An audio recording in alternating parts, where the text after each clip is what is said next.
દેરાસરનું નકશીકામ તોડી અડધા ફૂટની જગ્યામાંથી ચોરે પ્રવેશ કર્યો. દાનપેટીમાંથી રોકડ અને ભગવાનની મૂર્તિ પરથી ચાંદીના ચક્ષુની પાપણની ચોરી કરી ફરાર. ઘટના સીસીટીવીમાં કેદ થઈ હતી. સુરત શહેરના અડાજણ વિસ્તારમાં આવેલા રામજી મંદિર ઓવારા પાસેના એક જૈન મંદિર દેરાસરમાં ચોરીનો બનાવ બનતા સમગ્ર વિસ્તારમાં ચકચાર મચી છે. ચોરોએ મંદિરના નકશીકામમાં બનાવેલા મોડને તોડી માત્ર અડધો ફૂટ જેટલી જગ્યામાંથી પ્રવેશ કર્યો. દાનપેટીમાંથી રોકડ અને ભગવાનની મૂર્તિ પરથી ચાંદીના ચક્ષુની પાપણની ચોરી કરી ફરાર થઈ ગયા હતા. સમગ્ર ઘટના સીસીટીવી કેમેરામાં કેદ થઈ છે, જેના આધારે અડાજણ પોલીસે ફરિયાદ નોંધી તપાસ હાથ ધરી છે.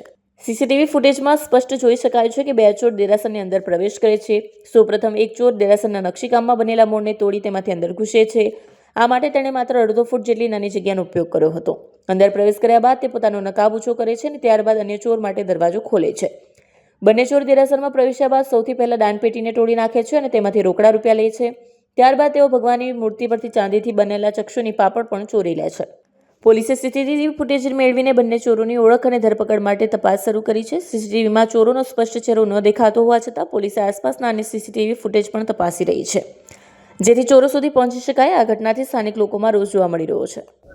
અડાજણ પોલીસ સ્ટેશન વિસ્તારમાં રામજી મંદિર ઓવારા પાસે જૈન દેરાસર આવેલું છે. એમાં એમના જે ગુરુજીનો જે પાવન જગ્યા છે એમાં ગઈકાલે રાત્રે બે ઈસમોએ પ્રવેશ કરેલો છે અને એમણે જે દાનપેટી હતી એ દાનપેટી તોડી અને એમાંથી રોકડ રૂપિયા અને જે બે મંદિરમાં જે મૂર્તિ લગાવેલી છે એમાં આઈબ્રોમાં સિલ્વર કલરનો આઈબ્રો લગાવેલી હોય છે, સિલ્વરની ચાંદીની. તો બે આઈબ્રો લઈ અને ચોરી કરેલી છે. સીસીટીવી કેમેરામાં હાલમાં બે ઈસમો દેખાય છે. એ બાબતેની તપાસની કામગીરી ચાલુમાં છે.